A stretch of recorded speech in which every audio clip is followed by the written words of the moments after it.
Alléluia, alléluia, les amis, bonjour, bonjour.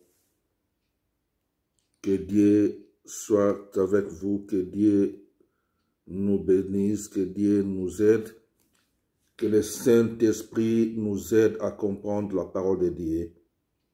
Et ce matin, je vais partager avec vous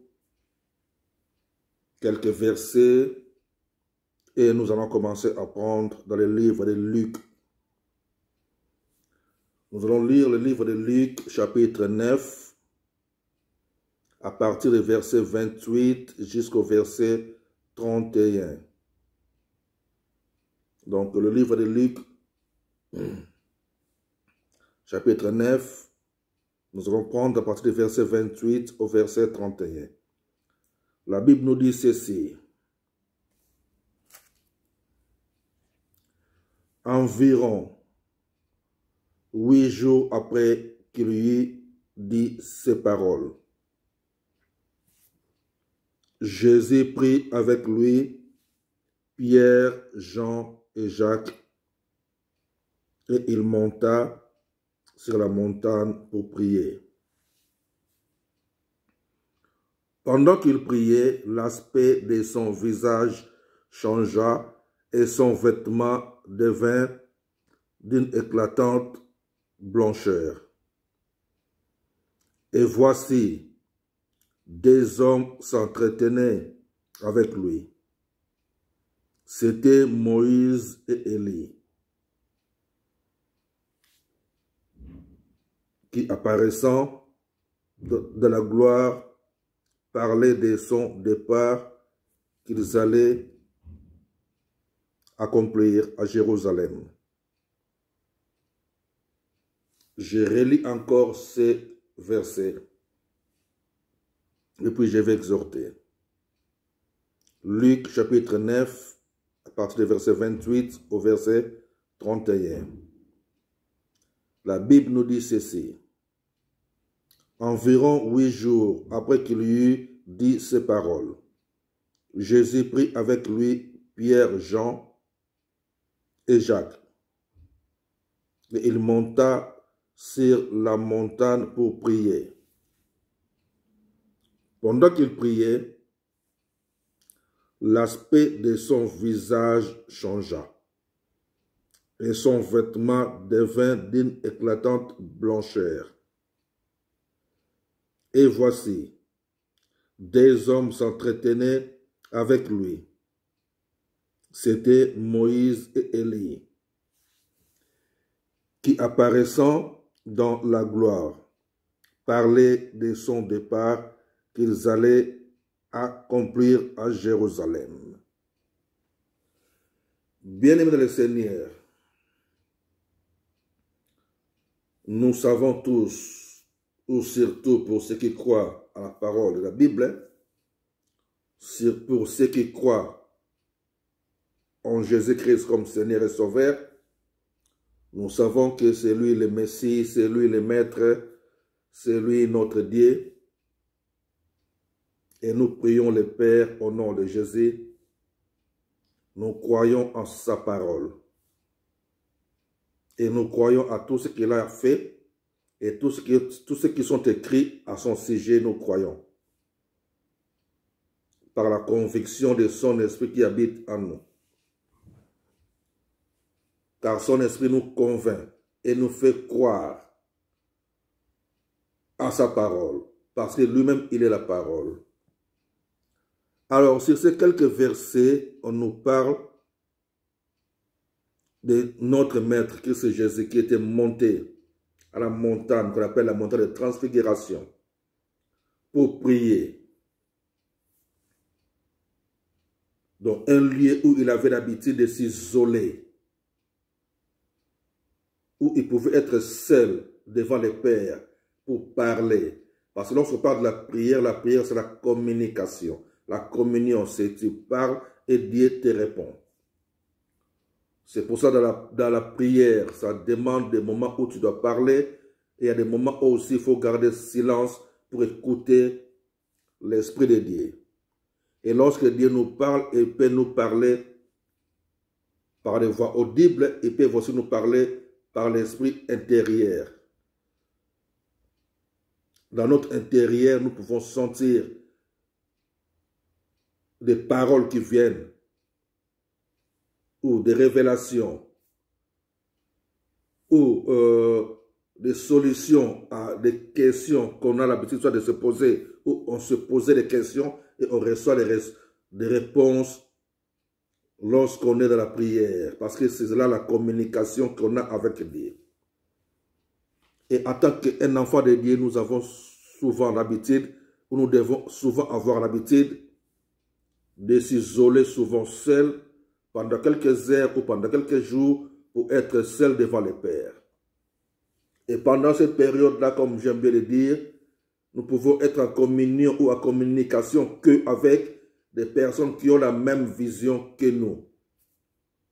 Ou des personnes qu'on a l'habitude de prier ensemble. Ou des personnes qu'on a un projet ensemble et qu'on prie ensemble pour l'aboutissement de ces projets.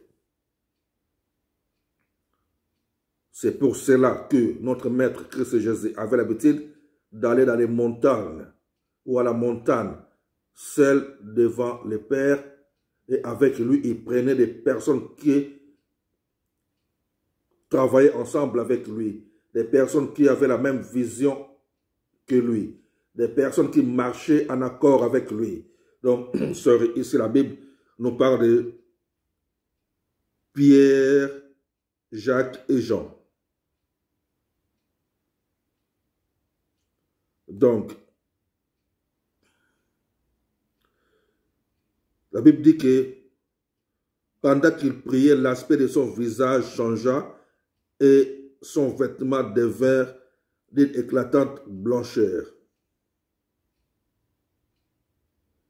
Pierre était là, Jean était là, Jacques était là. Donc, ils ont vu ce qui s'est passé. Et la Bible rajoute encore que pendant ce temps-là, pendant ce moment-là de prière à la montagne, il y a eu l'apparition de Moïse et Élie. Ce sont des anciens serviteurs de Dieu qui n'ont pas vécu à la même époque que Jésus en tant qu'homme. Vous comprenez? Chacun a vécu son époque. Mais lorsque nous rentrons dans les domaines spirituels, nous sommes tous unis. Nous sommes tous unis, que ce soit les vivants ou les morts, ceux qui sont en commun accord avec les maîtres.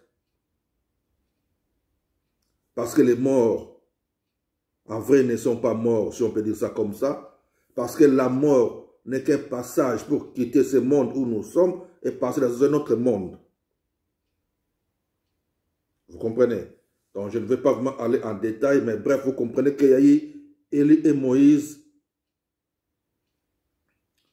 qui ont apparu dans ces moments-là de prière. Et Pierre, Jacques et Jean ont vu Moïse et Élie s'entretenaient, parler avec Jésus.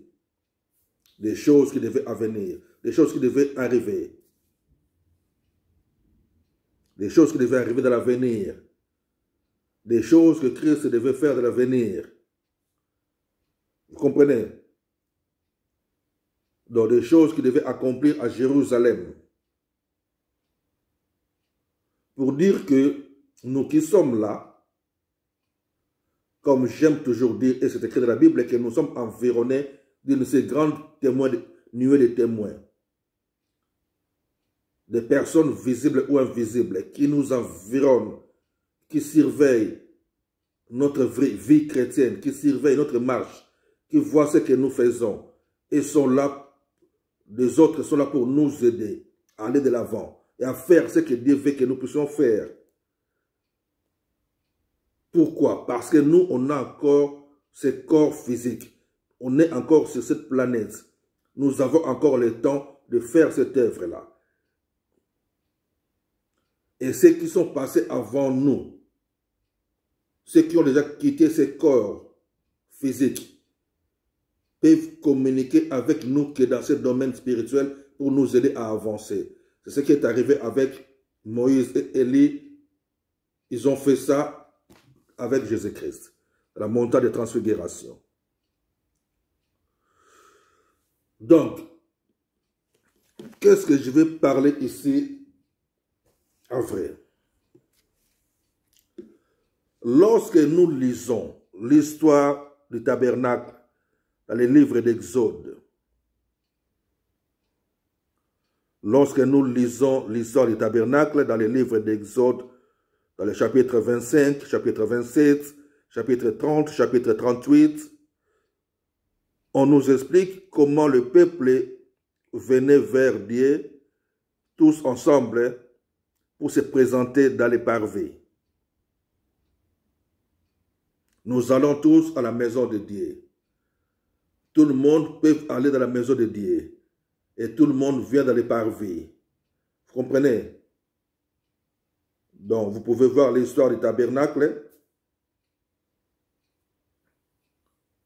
dans le livre d'Exode, dans plusieurs chapitres, comme chapitre 25, 27, 30 et 38. Alors, tous ensemble pouvaient se présenter dans les parvis, car le tabernacle, en vrai, il y avait 3 parties. Donc, il y avait les parvis, les lieux saints et les lieux très saints. Vous comprenez? Donc, il y avait les parvis, les lieux saints et les lieux très saints. Le tabernacle fut l'habitation provisoire de Dieu. Car Dieu a toujours voulu vivre avec l'homme. Vous comprenez, les amis? Dieu a toujours voulu vivre avec l'homme. C'est pour cela que la Bible dit que Dieu s'est fait chair et a habité parmi son peuple. La Bible dit dans Matthieu chapitre 1er, verset 23, qu'une femme enfantera un fils et on l'appellera Emmanuel. Ce qui signifie Dieu parmi nous. Et lorsque Jésus est venu, les peuples ont marché avec lui. Ils ont mangé et dormi ensemble avec lui. Mais beaucoup ne savaient pas que c'était lui le Messie. Et la Bible dit que les siens ne l'ont point reconnu. Mais à nous qui l'ont accepté et reconnu, aujourd'hui, on n'a pas Emmanuel avec nous. Pourquoi on n'a pas Emmanuel avec nous? Parce que nous, on a plus que Emmanuel. Cela veut dire qu'on a l'esprit qui était en lui. L'esprit qui était en Jésus, c'est le même esprit qui habite en nous maintenant. En nous qui l'ont accepté comme notre Seigneur et Sauveur. Vous comprenez? La Bible dit qu'il a fait de nous des sacrificateurs. Vous serez pour moi des sacrificateurs. Dans Exode, chapitre 19, verset 6, Apocalypse, chapitre 5, verset 10, et 1 Pierre, chapitre 2, verset 9. Et lorsque on regarde les tabernacles aujourd'hui, on voit l'image du Père, on voit l'image du Fils et l'image du Saint-Esprit. Donc, les parvis, c'est le Père. Car tout le monde a besoin de venir vers le Père. Tout le monde a besoin de venir vers le Père pour ses problèmes. Tous les enfants cherchent à venir vers le Père pour chercher des solutions à leurs problèmes. Et c'est pour cela que le Père représente, ou les parvis représentaient le Père. Et le lieu saint, c'est le Fils. Pourquoi le lieu saint, c'est le Fils? Car ceux qui sont prêts à servir s'avancent vers le Fils. Ceux qui sont prêts à servir Dieu s'avancent tous vers le Fils. Donc, les lieux saints étaient accessibles aux gens qui servaient, qui travaillaient dans les sacerdoces. Et le lieu très saint, c'est le Saint-Esprit. Le lieu très saint, c'est le Saint-Esprit. Et ceux qu'on a accès au lieu très saint sont des personnes qui sont déconnectées du système de ce monde. C'est eux qui ont accès au lieu très saint. Comme les souverains sacrificateurs. Les souverains sacrificateurs avaient l'accès au lieu très saint une seule fois par année.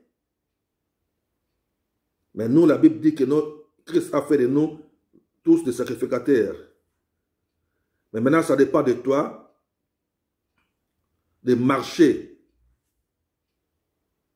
en accord avec la parole de Dieu et te laisser être guidé par son esprit. Donc, le lieu très saint, c'est le Saint-Esprit.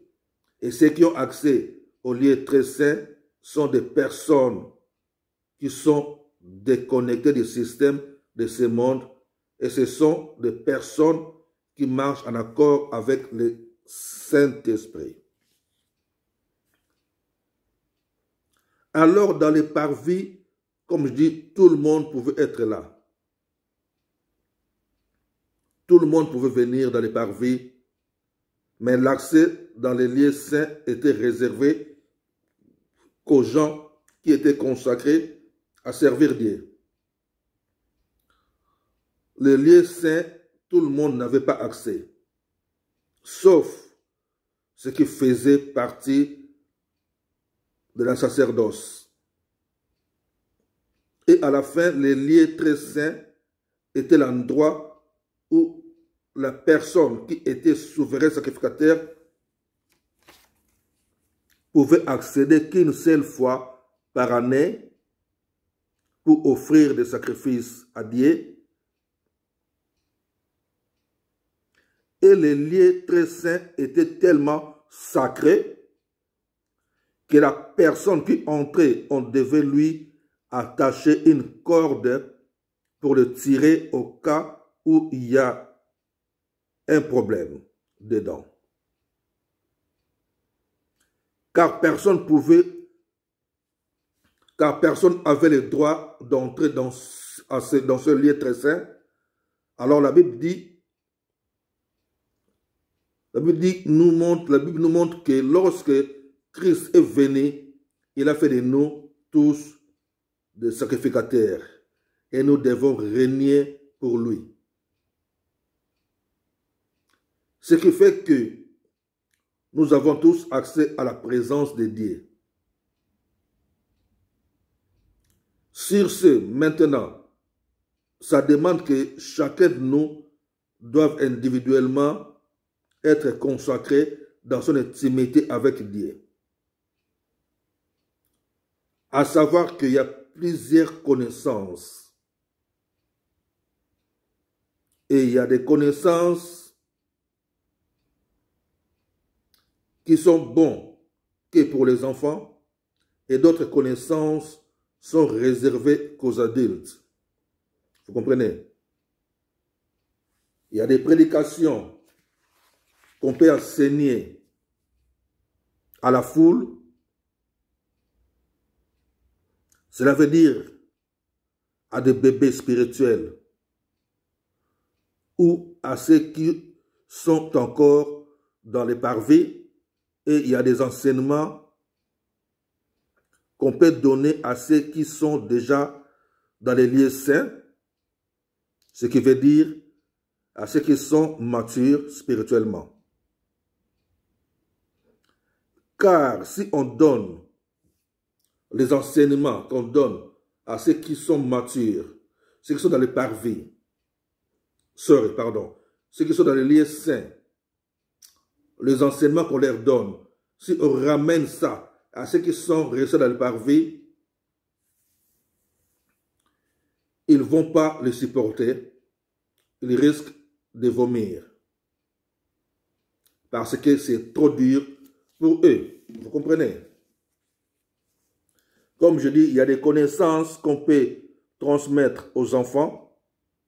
Et il y a aussi des connaissances qu'on donne aux adultes. Mais nous devons savoir que dans les domaines spirituels, on n'est pas adulte par rapport à son âge physique. Parce qu'une personne qui est physiquement adulte peut être spirituellement un bébé. Et lorsqu'on parle des anciens dans l'Église, ce n'est pas ceux qui ont de cheveux blancs, mais plutôt ceux qui ont la connaissance de la parole, de la vérité. Les anciens sont ceux qui travaillent pour la gloire de Dieu. Nous pouvons lire ça dans Jacques chapitre 5, verset 14 et verset 15. 1 Pierre chapitre 2, verset 2. Hébreux chapitre 5, verset 12 à 14. Galates chapitre 4, verset 1er. Éphésiens chapitre 4, verset 12 et 13. Romains chapitre 1er, verset 18. Et Paul dit dans 1 Corinthiens chapitre 3, verset 2. 1 Corinthiens chapitre 3, verset 2. Que je vous ai donné du lait et non de la nourriture solide, car vous ne pouvez la supporter pour l'instant. Vous savez, les bébés spirituels sont comme les enfants qui ont toujours besoin de quelque chose qui leur font plaisir.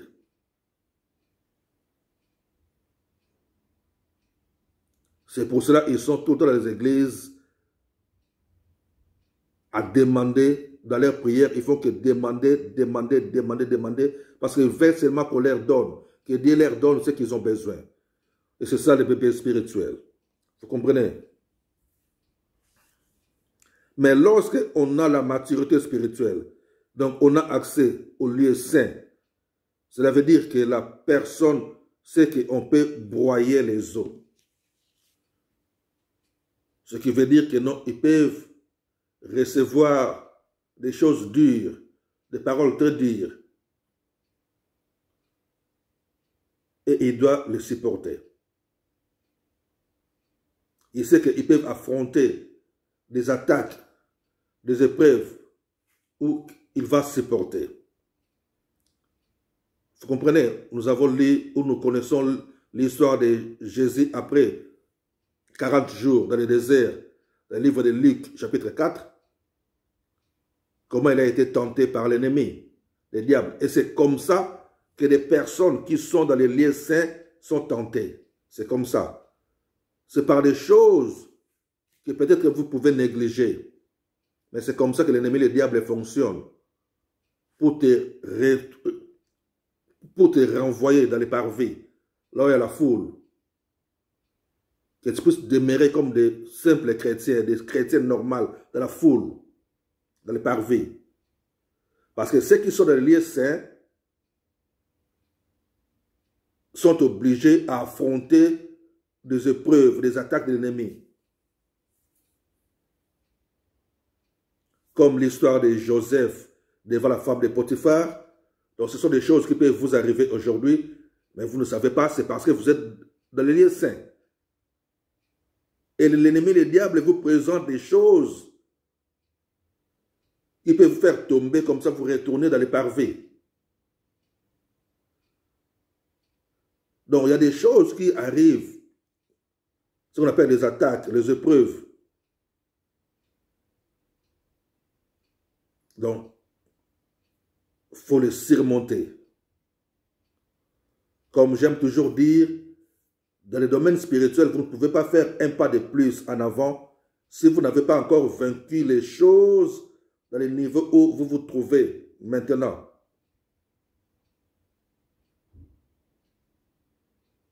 Donc, si votre problème c'est l'impudicité, avant que vous puissiez faire un pas de plus en avant, vous devez en finir avec l'impudicité. Si c'est des vols, vous devez finir avec les vols. Si c'est les mensonges, vous devez finir avec les mensonges. Donc, tout ça, ce sont des choses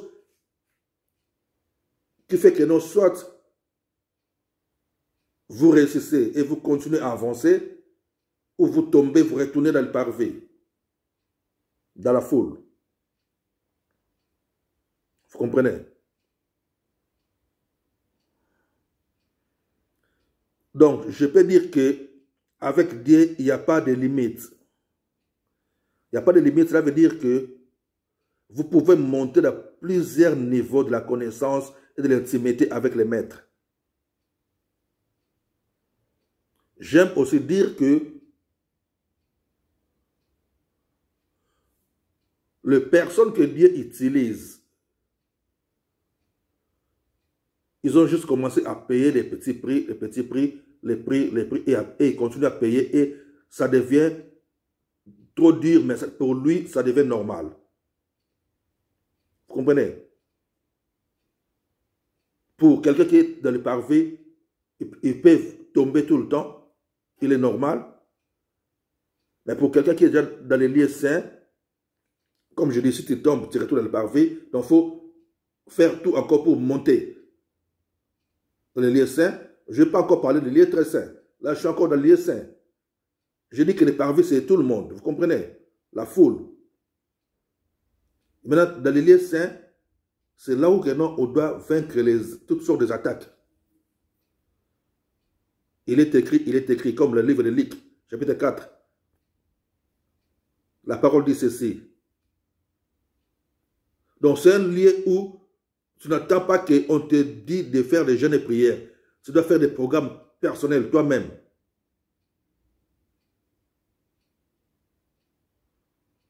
C'est ça qui va te permettre d'avancer. Vous comprenez? Parce que moins d'erreurs, tu retournes toujours en arrière. Et comme j'aime toujours dire aussi, que Dieu, c'est comme un immeuble à plusieurs niveaux. Dieu, c'est comme un immeuble à plusieurs niveaux. Faisons de sorte que dans les rez-de-chaussée, c'est les parvis. Dans un immeuble, dans les rez-de-chaussée, c'est les parvis. Et Dieu est là avec vous, avec tous ceux qui sont là dans le rez-de-chaussée, dans le parvis. Mais pour monter au premier niveau, tu dois arrêter avec tout ce qui se passe dans cette rez-de-chaussée-là. Tout ce qui est la distraction, tu dois te séparer de tout ça. Tu dois te débarrasser de toutes ces choses-là. Et tu montes le premier niveau. Arrivé au premier niveau, tu auras aussi des épreuves avant de monter au deuxième niveau. Donc c'est pour ça que vous allez voir que non, dans chaque niveau, Dieu est avec vous, mais sous une autre facette. Et dans chaque niveau, il y a aussi des attaques dans une autre dimension aussi.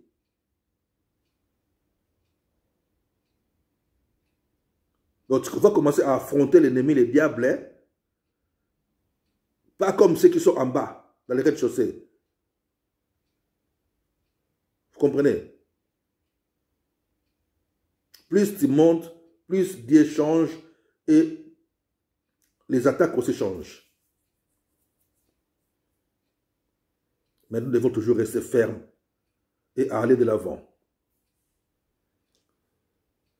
Donc, il n'y a pas de limite pour Dieu. Plus tu montes, plus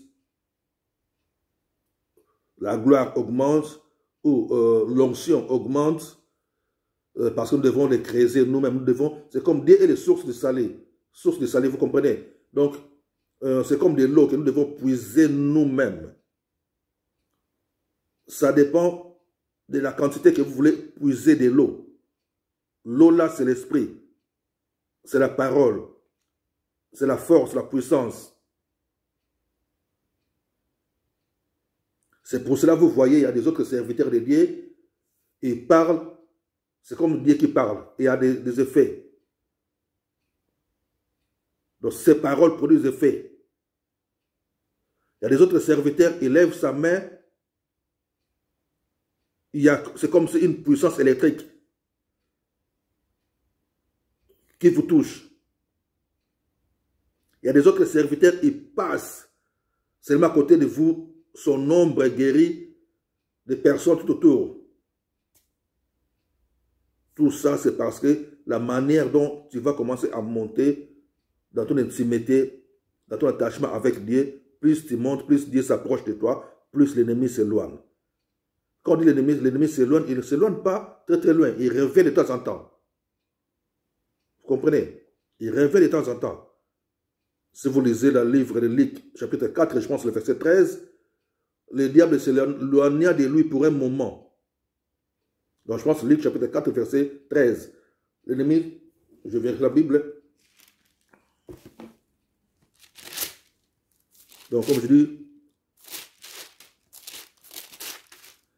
oui, Luc, chapitre 4, verset 13, la Bible dit, après l'avoir tenté de toutes ces manières, le diable s'éloigna de lui jusqu'à un moment favorable. L'ennemi s'éloigne de nous lorsque on reste ferme et on avance, mais il s'éloigne de nous juste pour un moment.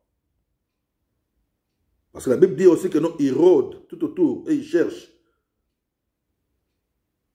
Quand vous êtes dans la distraction, il cherche juste un moment pour qu'il revienne. Il peut revenir, soit dans une petite chose où tu ne pouvais même pas s'attendre, soit il n'y a pas l'eau chez toi, et ça t'énerve, soit il n'y a pas l'électricité chez toi, ça t'énerve, soit, vous voyez, toutes ces petites choses-là. Soit quelqu'un te sert à manger, mais la nourriture n'est peut-être pas bonne. Donc, l'ennemi peut chercher toute occasion pour t'attaquer. C'est pour ça que tu dois toujours rester ferme et inébranlable. Continuer toujours à avancer parce que tu es déjà dans les lieux saints. Et ton avancée, c'est ça qui va te permettre d'avoir accès aux lieux très saints. J'arrive, j'explique. Donc, je dis qu'avec Dieu, il n'y a pas de limite. Ce qui fait que les connaissances de niveau supérieur est réservé qu'aux personnes qui ont atteint ce niveau-là. Alors, pour ceux qui ont mis pied dans les lieux très saints, automatiquement reçoivent des visites spirituelles des autres saints, vivants ou morts. Vous allez trouver ça un peu bizarre. Lorsqu'on rentre maintenant dans les lieux très saints, pas les lieux saints, on quitte les lieux saints, maintenant on monte. Dans les lieux très saints, on peut commencer à recevoir des visites et des conseils des autres personnes qui sont unies avec nous par le Saint-Esprit. Ça peut être des personnes vivantes ou mortes. Comme nous avons lu dans Luc 9, nous avons lu versets 28 à 31, que Moïse, qui était déjà mort il y a longtemps, Élie, qui était déjà enlevé par Dieu il y a longtemps, mais sont venus pour parler avec Jésus, qui vivait encore dans son temps, avec Pierre, Jacques et Jean. Vous comprenez?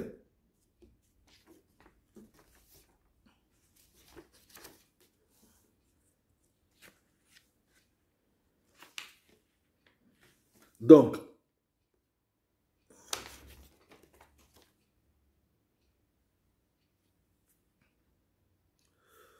ok, alors, le lieu très saint est tellement sacré